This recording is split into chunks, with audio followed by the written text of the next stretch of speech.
경제하는 사람들의 마음을 읽어보는 코너 호모 이코노미쿠스입니다. 하나 받아. 아까 쓰자.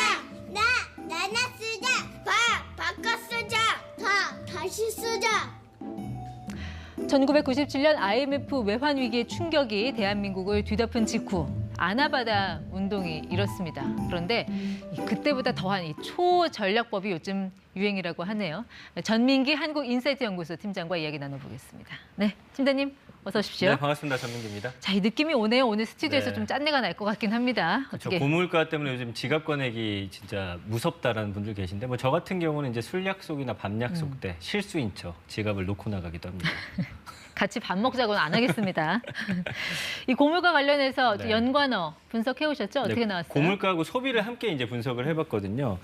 그러니까 물가 상승, 경기 침체 속에서 어려움이 좀 그대로 반영돼 있죠. 아무래도 이렇게 어렵다 보니까 어떻게 하면 절약할 수 있을지에 대한 고민들이 저런 키워드들로 등장을 하고 있습니다. 네, 정말 사람들의 팍팍한 삶이 이 연관어에도 다 드러나는 것 같습니다. 특히 가장 큰 저 인플레이션. 요즘은 뭐 말끝마다 인플레이션 붙이더라고요. 네. 그러니까 아무래도 요즘에 이 신조어들을 보면 알 수 있는데 연관어에도 인플레이션이 있잖아요. 관련한 이제 그런 신조어들이 많이 생겨났습니다. 뭐 예를 들면 역시 물가 체감은 먹는 것에서 가장 많이 우리가 느낄 수가 있는데 직장인들 점심값이 많이 올랐잖아요. 그러다 보니까 점심을 뜻하는 런치하고 그 물가 상승의 합성어 이 런치플레이션이라는 그런 단어도 있고요.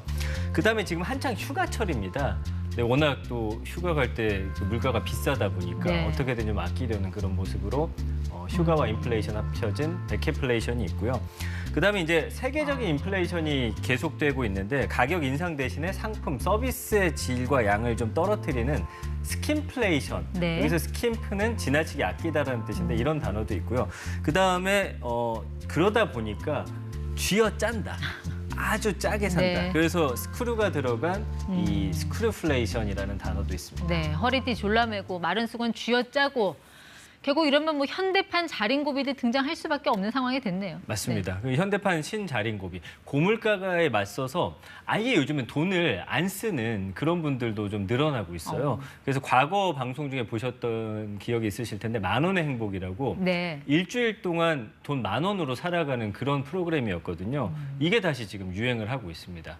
그 하루 지출 0원을 실천하는 걸 목표로 하는 무지출 챌린지인데 네. 이런 것들이 등장을 했죠. 한때 이제 욜로라든지 플렉스를 외쳤던 MZ세대를 중심으로 해서 말 그대로 온종일 한 푼도 쓰지 않고 버티는 챌린지가 유행을 하고 있는 겁니다. 몇 년 전까지만 해도 저런 얘기하면은 정말 궁상맞게 왜 그러냐 이런 핀잔 들었을 텐데 이게 요즘은 유행처럼 좀 번지고 있다는 거 아니에요? 맞습니다. 근데 하루에 소비 지출을 0원으로 수렴한다는 거 이게 가능할까요? 그러니까 뭐 다양한 방법들이 있는데 대중교통 대신에 자전거를 이용한다든지 아니면 요즘에 이제 커트값을 아끼려고 네. 유튜브에 보면은 머리 자르는 법이 나오거든요. 그거 보고서 직접 머리 잘랐다는 분들도 일부 있어요. 스스로 머리 자르는 건 영화 아저씨 원빈 정도 돼야 되는 거 뭐 아닙니까? 그렇게 멋지게 자르긴 쉽지 않을 것 같긴 하지만 그런 분들도 계시고요. 그다음에 이제 외식비라든지 배달비가 좀 부담이 되다 보니까 아예 휴대전화에서 배달 앱을 삭제하는 분들 그런 분들이 늘었다고 합니다. 네. 그러면 이분들 대체 뭘 먹고 살까 그러게요. 궁금하실 텐데요. 이게 이제 한때 유행했던 일명 냉파족이라고 불리는 냉장고 파먹기라는 이제 말도 있는데 황금 레시피 같은 거에 집착하지 않고 그냥 냉장고에 있는 재료들 예전에 사서 묵혀놨던 것들 꺼내서 음식을 해먹는 건데 근데 이제 뭐 예를 들어서 된장찌개 끓이려는데 두부가 없다. 뭐 두부를 사느냐? 아니죠. 그냥 냉파는 두부가 네. 없으면 그냥 안 넣으면 됩니다. 감자, 양파 넣고 예. 끓인다는 거죠? 그렇죠. 네. 그래서 작은 장 같은 경우는 냉장고가 텅텅 비었을 때만 가는 거죠. 그래서 냉파로 도시락까지 만들어서 출근하면은 진정한 무지출 챌린지가 완성이 된다고 합니다. 아, 저렇게 삼시세끼 집밥만 먹으면 분명히 어느 순간에는 치킨, 떡볶이 이런 속세의 음식이 당길 것도 같은데 그 그쵸. 스트레스 견디기도 만만치 않을 것 같고 쉽지는 않을 것 같아요. 그래서 이걸 실천하는 이제 인터넷 후기 글들이 있는데 보시면 자, 2일차까지는 무지출. 근데 하루는 너무 빵이 먹고 싶어가지고 네. 3일차 때 2,600원을 씁니다. 4일차 때는 또 한 푼도 안 쓰죠. 근데 5일차 때 예, 15만 원을 썼다고 아이고. 합니다. 그러니까 4일 참다가 폭발한 거죠. 우리가 이제 보복 소비라고 하는데, 그러니까 이게 무슨 의미가 있냐. 그러니까 댓글에 그냥 5일에 15만 6,600원 쓴 거지 않냐. 그럼 평균 3만 520원 쓴 거다라면서 아주 우픈 댓글이 달리기도 합니다. 네, 속상하고 좀 짠한 느낌도 듭니다. 예. 아. 그 앵커님은 이런 뭐 짠테크 같은 거 하시는 거 있나요? 예전에 이제 대학생 시절에는 치킨 먹고 싶으면 뭐 네. 양념치킨만 삼각김밥 먹는다든지 했지만 아, 이제는 대신해서. 그래도 ET에서 배운 대로 네. 카드 포인트 활용해서 현금처럼 쓰는 거 있잖아요. 네. 그거 쏠쏠하던데. 그 ET 앵커님 하시는 건 보람이 있네요. 왜냐하면 요즘에 포인트로 할 수 있는 게 굉장히 많아졌거든요. 그래서 요즘에 이제 최근에 티끌 모아서 이제 용돈벌이 하는 그런 수단으로 앱테크가 인기를 또 끌고 있거든요. 그 앱을 통해서 광고를 보는 미션 같은 거 수행하면은 포인트라든지 현금을 넣어주는 그런 앱들도 있고요. 만보 걷기 이런 거. 맞습니다. 네. 그리고 적립금이나 쿠폰 같은 것도 받아서 활용하시는 분들. 보통 이제 10원에서 100원에 굉장히 소액 단위예요. 근데 고물가 시대에 뭐 푼돈이라도 모으려는 그런 짠테크족들에게는 이마저도 굉장한 인기를 끌고 있습니다. 내 몸으로 돈을 버는 거군요. 어떻게 보면. 그렇습니다. 근데 저렇게 막 아끼는 그런 분들 옆에 있으면 약간 좀 부담스러울 것 같기도 해요. 네. 이게 내 돈은 아끼면서 또 남의 돈 쉽게 쓰는 그런 사람들은 또 주변에 덜어 있거든요. 무지출 챌린지면 아예 안 써야 되는 건데 옆 사람들 괴롭히는 분들이 계세요. 그래서 온라인 커뮤니티에는 대체 이 무지출 챌린지가 뭐냐. 이거 한다는 사람들이 돈 못 쓰니까 커피를 사달라는 그런 사람들 많아서 화가 난다는 글도 있고요. 그다음에 요즘에 탕비실 간식으로 또 끼니를 때운다는 분들. 또 부담스럽지 않게 상사에게 커피를 사달라고 하는 방법 같은 것들, 상사나 부모님에게 이제 저녁 얻어먹기, 이렇게 무지출을 통해서 과도한 그런 네. 소비를 줄일 수 있는 방법들을 공유하는데 사실은 이런 것 때문에 좀 문제가 되기도 합니다. 인간관계에 있어서. 그리고 완전한 무지출보다는 좀 불필요한 소비를 줄이는 쪽으로 금전적인 스트레스에서 해방되는 게 네.